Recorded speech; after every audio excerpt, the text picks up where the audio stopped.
Людей на улицах все меньше, ушли в карантин, но свадьбы при этом играют с размахом.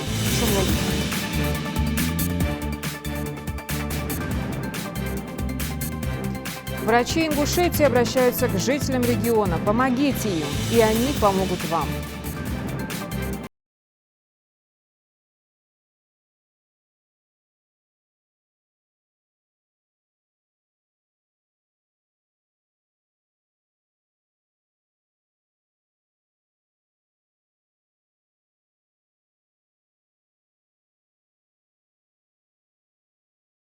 Здравствуйте, это новости 24. Коронавирус пробрался в большинство российских регионов. По последним данным, вирус проник в 58 субъектов. Всего в России 1534 больных. Больше всего зараженных в Москве. По данным, это 1014 человек. 28 выздоровели, 6 погибли. На втором месте идет Московская область, затем Санкт-Петербург. В Ингушетии картина следующая. Люди, которые приезжают из других регионов, не уходят на самоизоляцию. В основном. Поэтому выявить своевременно вирус в республике просто невозможно. Препятствуют сами граждане. А чем больше носитель будет ходить среди нас, тем больше людей он заразит. Вот как прокомментировала ситуацию заместитель руководителя управления Роспотребнадзора по Ингушетии Зара Гитагазова. На сегодняшний день в целом нами было выдано почти 500 постановлений. Я говорю почти 500, потому что сейчас эта работа продолжается. У нас уже третью неделю нет выходных, мы практически в круглосуточном режиме работаем. И сейчас сотрудники на этажах сидят, выписывают постановления, просматривают эти списки, потому что приходят списки с разных регионов, от милиции, от таможенников, от полиции, вернее, от таможенников, от пограничников, от соседних, от наших коллег, от управления Роспотребнадзора. Иногда в этих списках люди дублируются, очень трудно разыскать, родственники не говорят правду. Выезжают наши сотрудники по адресу и отрицают, вообще не приезжал, хотя человек пересекал границу. Поэтому тех, кого нам удалось установить, мы выписали около 500 постановлений, из них 246 человек снято, остальные у нас где-то около 250 человек сейчас находятся под наблюдением. Каждый день они снимаются, потому что истекло 14 дней, человек здоров, и он снимается с наблюдения, как здоровый у нас. И точно так же каждый день прибывают эти люди. Каждый день они прибывают, и с ними снова нужно проводить работу. Очень хотелось бы поблагодарить. Очень много звонков бывает на горячую линию у нас, когда люди сообщают, едет родственник, он только еще в пути, что мы должны сделать. Это пример сознательного, здравого отношения к ситуации.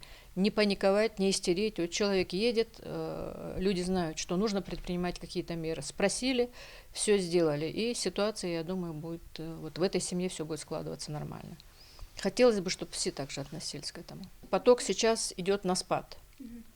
Поток, начиная с 1 марта, списки, которые нам передавали, я думаю, где-то около 1500 человек, которые были из граждан республики, и где-то около 900 человек было граждане других государств, которые у нас на территории являются трудовыми мигрантами. Еще один этот момент. Эти трудовые мигранты, они регистрируются по адресам в разные населенные пункты у наших жителей. Но сотрудники выезжали, и практически по пальцам можно пересчитать тех, которые на самом деле проживают по тем адресам, где они зарегистрированы. Эти списки, естественно, нами передаются в МВД, они дальше перепроверяются, работа идет. Еще один пример безответственного отношения к этим вопросам. Причем, когда сотрудники приезжают, кто-то или вообще дверь не открывает, кто открыл дверь и кому объясняют ситуацию, ведут себя очень агрессивно, хамски, не понимают, что люди действительно находятся на работе и в выходные дни, и в праздники. Еще раз хочу сказать, мы работаем круглые сутки, но работы очень много. Вал этих приезжающих из заграничных поездок, он сейчас пойдет на спад, потому что, вы знаете, по 26 число все, кто были внесены в списки, там в консульствах, посольствах, кто успел, их будет страна вывозить по спискам. Естественно, все это пойдет на спад, потому что каждый день их становится меньше и меньше. На сегодняшний день в республике нет ни одного лабораторно подтвержденного случая коронавирусной инфекции. Проводятся все необходимые исследования, которые положено, регламентированы нашими документами ведомственными, которые мы обязаны проводить, мы проводим. Поскольку у нас работает на базе управления круглосуточная горячая линия, мы получаем очень много вопросов. консультируют и специалисты эпидемиологии, и когда звонок на меня переходит, и я, и заместитель, и руководитель, все мы, в общем-то, поднимаем трубку, находимся в зоне досягаемости и готовы проконсультировать людей по любому вопросу, то, что касается эпидемиологии, распространения и профилактики коронавирусной инфекции. Очень часто люди спрашивают, вопросы у них, родственники едут, кто из них подлежит карантину, кто подлежит проведению тестирования. Потом есть люди, которые обеспокоены состоянием своего здоровья, хотели бы просто так пройти исследование на коронавирусную инфекцию. Поэтому вот по той ситуации, которая вот стоит на сегодняшний день, по тем регламентам, которые мы обязаны исполнять, я бы хотела еще раз перечислить все те меры, которые обязаны соблюдать люди, которые приехали к нам из-за границы. Те, кто вернулся из заграничных поездок в течение последних 14 дней, обязаны активно сами поставить в известность либо органы здравоохранения территориальные по месту жительства, поликлиника, амбулатория, не имеет значения, либо Роспотребнадзор позвонить и сообщить о том, что они вернулись из-за границы. Не имеет значения, из какой страны они приехали. Сейчас практически все страны, находящиеся в досягаемости, куда наши граждане ездят, они считаются неблагополучными. На 14 дней постановлением главного государственного санитарного врача люди помещаются на домашнюю самоизоляцию. Это в тех случаях, если у людей есть возможность дома самоизолироваться. Если они говорят, что у них нет возможности дома самоизолироваться, нет условий, тогда мы будем решать вопрос о помещении их в обсерватор, который есть, он готов принять таких людей. Там все подготовлено, есть условия, в общем, полностью готовый обсерватор есть, и не один.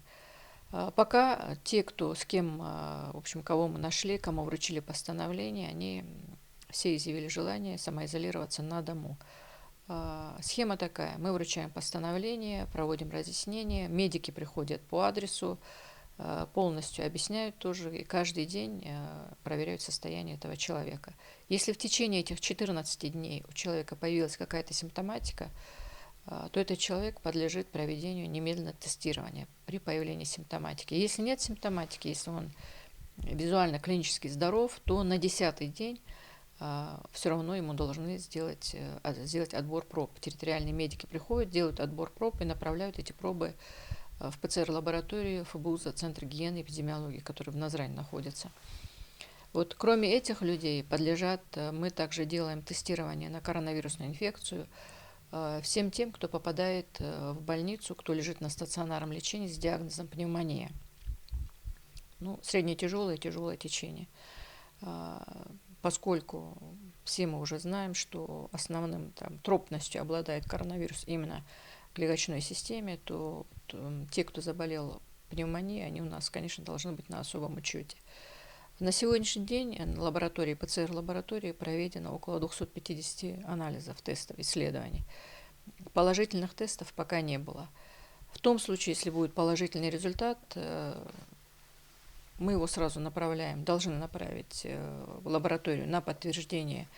2 прикрепленные лаборатории. Это лаборатория НИИ «Вектор», которая находится в Новосибирске, и лаборатория Московского противочумного института. Или туда на подтверждение направляется. Если там подтверждают, то считается, что на территории уже зарегистрирован случай коронавирусной инфекции.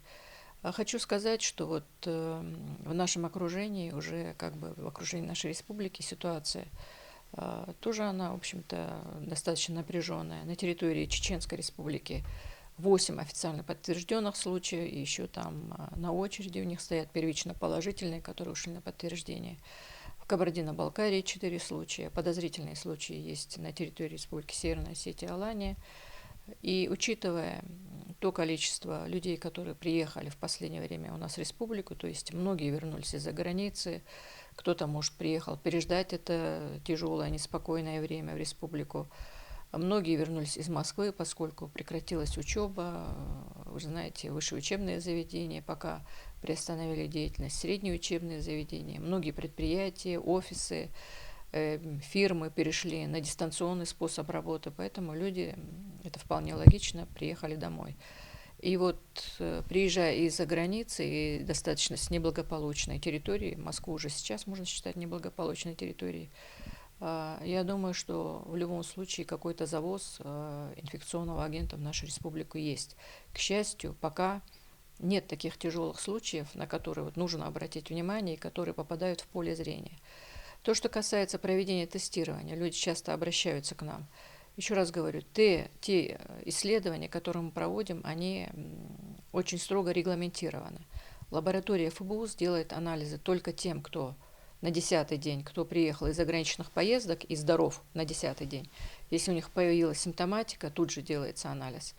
Делается исследование тем, кто болен пневмониями и лежит в стационарах. Вот это вот такой контингент, которому мы обязаны сделать анализы. Вот неделю назад еще решен вопрос Координационным советом и оперативным штабом Российской Федерации. Был решен вопрос о том, чтобы позволить и медицинским учреждениям проводить тестирование. Но на базе медицинских учреждений в ПЦР-лабораториях будет проводиться тестирование всем, кто пожелает. То есть больной, не больной, если человек захотел проверить себя, то он будет иметь возможность пойти туда и сделать этот анализ. Кроме того, сейчас решается вопрос с выделением тестов и для частных лабораторий. Ну, соответственно, и лаборатории Минздрава, и частные лаборатории – это те лаборатории, которые сертифицированы, имеют всю необходимую документацию. Персонал обязательно должен пройти какой-то тренинг, простажироваться, дать свое согласие на проведение. Ну, там много всяких регламентированных вещей, при которых мы разрешаем такой допуск. Сейчас запас тестов на базе лабораторий ФБУ, Центра генэпидемиологии, 1000 тестов. Но это тесты, которые вот и на долю лаборатории Минздрава они направлены. Просто сейчас вот идет вопрос организации. Само исследование занимает где-то 5 часов.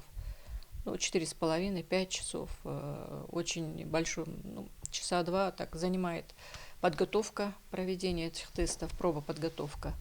И потом само проведение тестирования. Но в среднем, в экстренном случае, за 5 часов результат будет известен. Просто ситуация какая, учитывая то, что вот, у нас в лаборатории на базе ФБУС работает 2 человека, в сутки наша лаборатория, максимум где-то 100-150 исследований при полной загрузке, при круглосуточной работе сможет осуществлять. Поэтому есть необходимость подключения и лаборатории Министерства здравоохранения в том случае, если ситуация начнет обостряться. Еще раз говорю, к счастью, пока у нас ситуация достаточно спокойная, поэтому на основное место сейчас, вот, учитывая развитие эпидемического процесса, выходят вопросы соблюдения личной безопасности и соблюдения взаимобезопасности, я имею в виду эпидемиологической безопасности. Об этих вещах каждый день мы слышим с экранов телевизоров, мы выступаем, наши сотрудники выступают, в интернете сообщения, по телевизору об этом говорят. Но почему-то наблюдается, у части населения наблюдается, скажем, паника, а другая часть населения, грубо говоря, пофигистски относится к этим вопросам. Поэтому хотелось бы призвать людей: сидите дома, не выходите лишний раз на улицу, не создавайте проблемы себе, своим семьям, медикам. Еще раз говорю, уже много раз, наверное, все слышали, наверное, даже у части населения есть какая-то информационная усталость от всей этой информации, потому что пишут, вот устали от этого коронавируса и так далее, и так далее. Я думаю, вот это вот все вот это время, которое нам дали, наша республика сейчас как островок, скажем, благополучия в этом пылающем мире, нам Всевышний дал это время, чтобы подготовиться, соблюдать меры безопасности, чтобы то, что идет, этот процесс эпидемический, который обязательно, наверное, и нас затронет, чтобы он прошел с меньшими потерями, чтобы он прошел наиболее гладко. Если мы сегодня бездумно будем находиться в общественных местах, будем устраивать пышные свадьбы, не хотелось бы об этом говорить, но, опять же, пышные похороны многолюдные, какие-то другие мероприятия, бездумно ходить на рынке. К счастью, вот вчера уже вышел указ, где прекращается действие всей непродовольственной торговли, за исключением товаров первой необходимости. Но продуктовые магазины, продуктовые рынки будут продолжать работать. Здесь вот рынки будут продолжать работать, но в наших с вами руках не ходить туда лишний раз, не общаться лишний раз с людьми, не подкидывать дрова в костер эпидемии. Не сделать так, чтобы после того, как вот мы вот все эти мероприятия проводили, и один зараженный человек может привести к заражению нескольких десятков человек. Чтобы не случилось так, что несколько десятков тяжелых людей одномоментно придется госпитализировать медикам. Я вас уверяю, есть люди, которые говорят, ну подумаешь, как обычный грипп, переболеем, пройдет. Если в один день 100 заболевших, тяжелых заболевших сразу поступят в больницу, наверное, люди должны себе задать вопрос, смогут ли медики вот сразу вот всем этим людям, заболевшим адекватно, вот физически просто, смогут ли оказать помощь? Это будет на пределе человеческих возможностей, поэтому медики по всей стране устраивают флешмобы. Я их поддерживаю. Мы тоже медики, наши сотрудники тоже работают на этом переднем крае, контактируют с людьми, вручают им эти постановления. Еще раз призываю, соблюдайте свою безопасность и взаимобезопасность. Берегите себя и берегите окружающих от себя. Вот это простой принцип. Не надо дорогостоящего оборудования, не нужны какие-то дорогостоящие тесты. Это в наших с вами руках вот это вот сделать, это соблюсти. Легче всего это сделать, поэтому мы должны сегодня это сделать. Ну и еще раз, воздержитесь от посещения общественных мест. Мойте постоянно руки, обрабатывайте их антисептиками. Протирайте поверхности, к которым прикасаетесь. Носите перчатки, маски, по возможности надевайте очки. Вирус передается воздушно-капельным путем, при кашле, чихании, с пылевыми частицами в воздухе. Берегите ваши глаза, избегайте рукопожатий. Обнять родного человека заложено в нашем менталитете, но сейчас этого лучше не делать. Надо подумать именно о близких людях и поберечь их, да и себя. О том, как Ингушетия перешла на режим карантина, расскажет наш корреспондент. Прилегающая территория к рынку. Здесь по улице Фабричной напоминает скорее безжизненный городок. Закрыты магазины, салоны красоты. От вируса замуровались кафе и рестораны. Еще вчера здесь можно было наблюдать привычное для этого места большое скопление людей, рассказывает начальник охраны торговой зоны Хаваш Тумгоев. Он же охотно показывает и торговый центр, или на языке молодежи «Синее здание», где также можно убедиться, коронавирусу не рады. Вчера много народу было здесь, в фабрике? Ну, сегодня вообще нету, вчера половина, это средний этаж. Ну, Тезгah барсян, тезгah барсян. Там роши бахс, сана дакила, массе ошман лах дакила, бнати, залж дакила, синий здание, торговый шамбарик, министр торговый дакила, ерфот продуктовый зале, рыбный зале и все. Нет покупателей и потребителей. На улице то и дело можно встретить лишь быстро передвигающихся граждан с продуктами. Карантин карантином, но питаться надо. а вы вышли сегодня только за продуктами, да? Да, продукты, посмотреть, что к чему. Постараемся меньше выходить, конечно, Вы по необходимости только. соблюдаете, да, карантинные меры? Конечно, естественно. Коронавируса, конечно, все боятся, и я боюсь, но тем не менее я соблюдаю всякие гигиенические руки мою мылом. Ну, насчет маски, их нигде нету, я не могу достать маску. Детей много дома? Да, И все дома не уходят? Дома? никто дома не выходит, все сидят. صار برجدي هنا شا إزاليرونا تحقق كل وجود وقت يتاخ باز داتش وقت العديل أبدا ذات أن أنت سكتي أبر بوتي يرحم قدو حم قولنا استوديو تاخ دوز دو حم بيرشت مسلك دا أنت أربعة حسب يحتاج أبدا ذات أن أبر بوتي دي أو نانت هتا دي هنا ورواش دبعة دي دقة دي ديالي دي دو أجدش. Наша съемочная группа направилась на продуктовый рынок. В рыбном отделе к санитарной обработке подходит серьезно. Маски, антисептики, хозяйственное мыло. Что это для вас в первую очередь означает, вот эта маска? Как?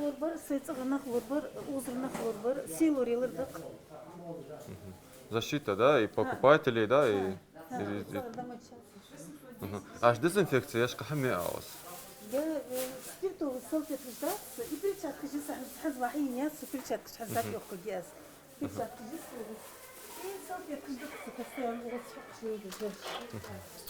Мы маски держим, и спиртовые растворы, хозяйственное мыло рядом, вода рядом, чистота, порядок. Далуч ахча хама все время киди лорду ах. Дярда серьезно хамаш медиш. О адл дицани хаху дари серьезно дици. Лордал диц дал дик хитр долдон. Веймех мадуаус. В аптеках маски появились по 30 рублей за штуку, но вот уходит дефицит хлоргексидин и перекись водорода. Что касается продуктов, на прилавках все есть, но вот цены покупателей не устраивают. Имбирь дефицит, лимон дефицит. Большинство вот этих вещей уже цены подняли до невозможного. Что это такое? 300 рублей даха, имбира даха, 1500, 1700 даха. 25 даха лимона, 50 даха. И нету его лимон даже. Надо администрацию побеспокоить, пройдут закупочные товары, которые оптовым заводят, накладные посмотреть, за сколько закупили, какой-то процент добавили, что люди тоже какую-то копейку имели. Ну, не такой стадии. Одну из центральной в Назране улицу Муталиева также не назовешь оживленной. Вся городская суета в районе старого автовокзала – это пара маршрутных «Газелей» и такси. Там же, приметив дедушку, сразу же направились к нему. Как выяснилось, Магомед Сычоев направлялся в ветеринарную клинику. К сложившейся ситуации с пандемией относится ответственно и запасся медицинской маской. Правда, забыл ее в машине, рассказывает дедушка.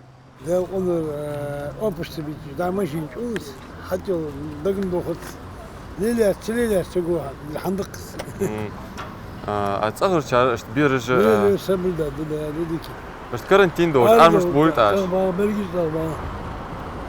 Все дома сидят. Чаханзы, седлом хожу, само ходят, хайба, вот клиники, хавину хан, Единение граждан против коронавирусной инфекции демонстрируют и жители Магаса. Пустые улицы, скверы, парки и закрытые точки питания, как и все досуговые места в регионе, тому подтверждение. Единственной болевой точкой остаются свадьбы. Их рекомендовали проводить в узком кругу. Но полного запрета на организацию пиршества так и не было. А это может губительно сказаться на ситуацию с потенциальной эпидемией в Ингушетии. Надо уже полностью понимать масштаб угрозы и обезопасить себя от общения с большим количеством людей.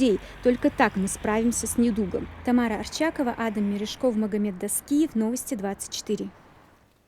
Сейчас наглядно покажем, как ширится география коронавируса, как молодеет эта болезнь, какие меры были предприняты для недопущения риска распространения. Напомним, сколько дней надо посидеть дома без ущерба для кошелька. Дана Плиева с подробностями.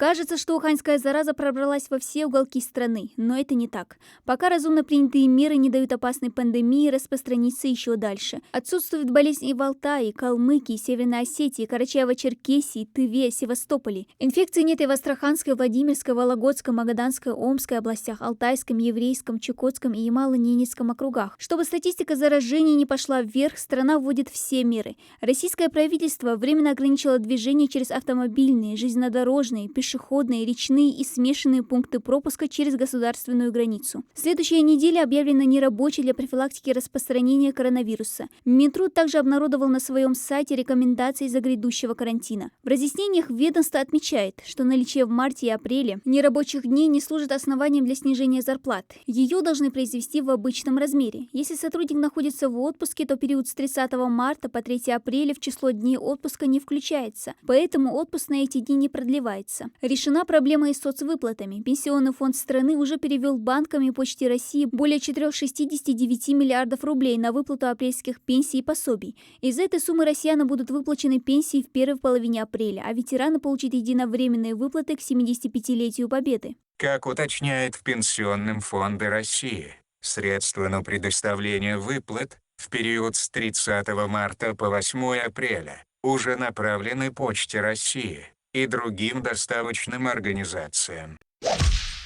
Сейчас единственная, самая разумная мера – 14 дней изоляции в домашних условиях для всех. Людей всей планеты призывают сидеть дома ради них самих, так как по последней информации, полученной от Всемирной организации здравоохранения, вирус мутирует, и теперь в зону риска вошла и молодежь. Во Франции 12 подростков заражены инфекцией и сейчас находятся в реанимации. Во Франции от коронавируса умерла девочка-подросток.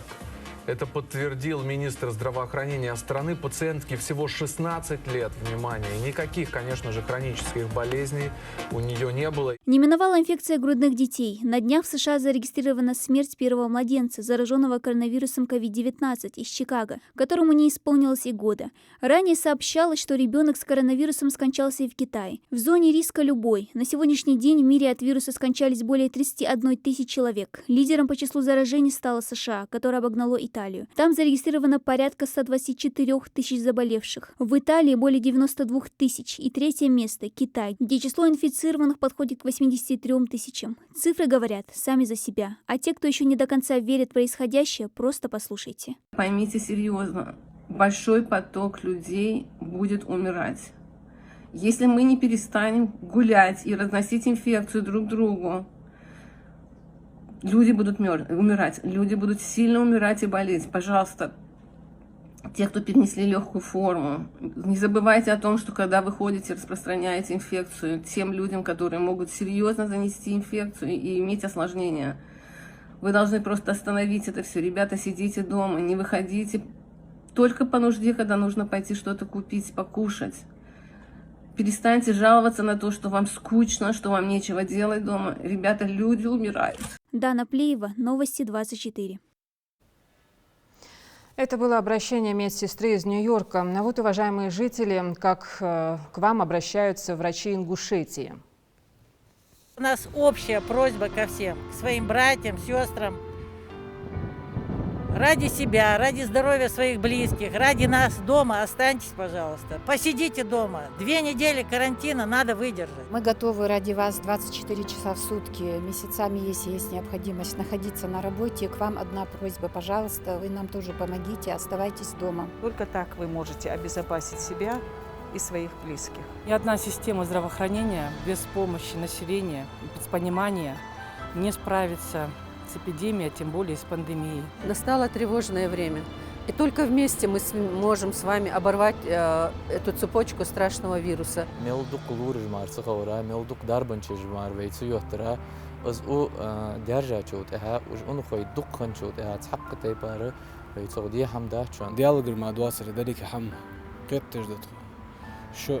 شو يقرقل نخ واقع برج زعيم برج واجلر برديخ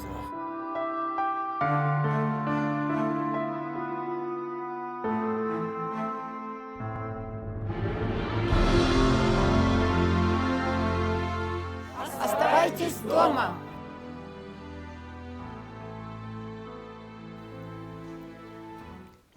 К другим темам. Их помнят, их любят, о них заботятся. Указом президента России Владимира Путина к юбилею Великой Победы ветеранам вручают медали и единовременные выплаты.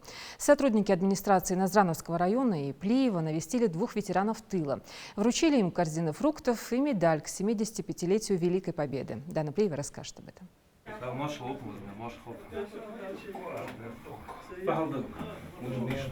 Медаль к Великой Победе и к ней сладкие презенты, когда неуважение труженику тыла Беслану Плиеву вручают сотрудники Плиевской администрации. Уже несколько лет ветеран прикован к инвалидной коляске из-за ампутации ноги, но война научила его ценить и любить жизнь и с терпением принимать все невзгоды. 10-летним мальчиком он рыл окопы во время Молгобекской оборонительной операции.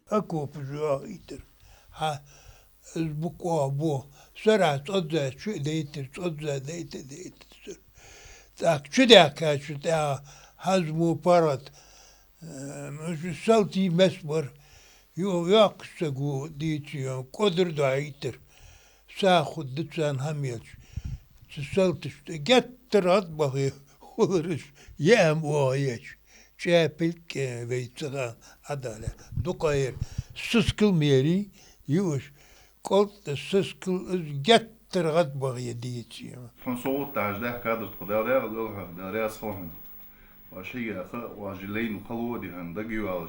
Еще одна труженица тыла, 95-летняя Хадика Тиева. 7 детей, 14 внуков и 35 правнуков. Большая семья – ее главное богатство. Во время военных действий юная Хадика Тиева готовила еду и помогала солдатам. Любовь к труду она пронесла через всю жизнь.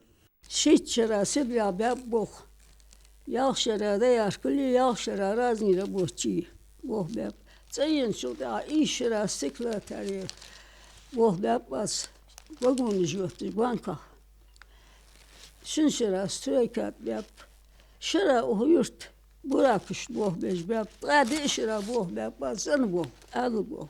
Даяк со сева несіз деклелюсө, дек хайшук, мягкий каскаст хатва, гыргыл нахты Бог. В суровые годы войны победу ковали все советские граждане. Кроме воевавших на фронте, были и те, кто работал за станками круглые сутки напролет. Растили урожай, помогали раненым солдатам. Труженики тыла вместе со всеми приближали самый значительный для всего мира и нашей страны День Победы. Поэтому каждый год радовать их своим вниманием для сотрудников ведомства – приятная традиция. В нашем селе проживает 38 тружеников тыла. Мы их периодически навещаем. Мы стараемся оказывать им внимание всячески в рамках свои возможности. Ну и дальше будем их поддерживать и поощрять. Хотел бы поздравить наших ветеранов, пожелать им долголетия, крепкого здоровья. Вот. Это наши старики, это наше достояние. К празднику Великой Победы работники ведомства намерены вновь навестить тружеников тыла, а ветераны с удовольствием ждут их следующего визита. Дана Плеева, Адам Далаков, Новости 24. В республике между тем началась весенне-посевная кампания. В крестьянско-фермерском хозяйстве Хашагульгов и государственном унитарном предприятии «Дружба» начались работы по высадке картофеля и ячменя. На какой урожай рассчитывают наши аграрии, расскажет Тамара Хашагульгова. «Упустишь время, потеряешь урожай», гласит народная мудрость. Согласно с этим утверждением и ингушские аграрии. Если у кого-то карантин, то у тружеников сельского хозяйства весенние полевые работы. Они активно сажают ячмень и картофель. Благо и погода благоволит аграриям. Почва уже достаточно прогрелась, а значит, можно смело сажать новые семена сорта Барна и Рокко. К слову, за высадку картофеля в фермерском хозяйстве принялись еще 2 недели назад. За этот небольшой срок успели сделать половину работы. Из 200 запланированных 100 гектаров уже засеяно. Белый сорт Жювель германский. Тоже мы хотим сейчас завести в этом году. Тоже у нас будет новый сорт. У нас 300 гектаров был картофеля. В прошлом году у нас очень сильные потери были из-за засух. Вообще мы не могли вообще ничего почти собрать. В этом году мы надеемся, сейчас земля уже, влаги есть достаточно. Секрет такого быстрого темпа, признается фермер Амирхан Хашагульгов, прост. Рабочие, а их здесь около 10 человек, успели соскучиться по земле за долгую зиму. В ближайшее время в КФХ предстоит работа без выходных. Погода весной слишком капризная, поэтому нельзя упускать погожих дней. Рабочей силы здесь нам хватает. Есть ребята, которые трудятся здесь, работают. Трактора где-то на этом поле 3-4 трактора у нас работает. Тоже у нас есть достаточно удобрений, тоже нитроамофос воронежский. Самое лучшее удобрение считается. Если до первых всходов картофеля еще придется подождать, то бескрайние поля озимой пшеницы уже успели взрасти. Ее засеяли осенью прошлого года. К слову, на очереди кукуруза и бахчевые. 250 гектаров пшеницы у нас и 200 картофель, остальное кукуруза, бахчевые будет у нас. В начале мая вот так бахчевую будем. И кукурузу уже 15-20 числа нам надо начать уже. Пока в КФХ Хашагульгов сажает второй хлеб, в соседнем Плеево в ГУПе «Дружба» начали сеять зерновые. Здесь хоть и понимают, что у картофеля в нашей стране конкуренции нет, но о других культурах стараются не забывать. За ячмень взялись пару дней назад. Мы ведем основную работу по посеву ярового ячменя. У нас общая площадь, которую мы в этом году засеем, это около 150 гектаров. Ячмень хороший, первую репродукцию мы его проводили со Ставропольского края, мы его привезли. Все вот документы сопровождающие имеются, по лабораторным анализам соответствует, тем более в основном в нашем регионе. Порядка 4 единиц техники и около 8 рабочих. Этого вполне достаточно, чтобы засеять поле площадью чуть больше 100 гектаров. А так в ГУПе «Дружба» порядка 1221 гектара, только пахотных земель. Всю землю спахали, она хоть и у нас в этом году тоже очень мало снега было, осадков, но тем не менее она под это пошла. Вот мы сейчас подготовили, у нас практически поля все готовые, чтобы вот провести яровую вот работу. У нас засеяно будет где-то 150 гектаров яровой, и вот ячмень у нас будет засеяно. А остальные 700 гектаров, около 700 гектаров там с лишними остается, мы засеем, посадим кукурузу. Таких крестьянско-фермерских хозяйств и унитарных предприятий в республике около 2000. Цифры внушительные. Поэтому Минсельхоз держит руку на пульсе, чтобы у агрария все проходило без сбоев. Начали активную фазу проведения работ по весенним полевым, по посеву яровых культур. Надо отметить, что в этом году погода, и зимняя погода, и весенняя погода, она была благоприятной по содержанию и влаги. И в этом году зимой было достаточно, скажем так, влаги для озимых культур. Каким в итоге получится урожай, здесь не гадают, да и подсчитывать пока рано. Прогноз – дело неблагодарное, уверяют аграрии, испытано на собственном опыте. Но все же надеются, что он будет лучше, чем в прошлые годы. Тамара Хашагульгова, Адам Далаков, Новости 24. Следите за новостями на канале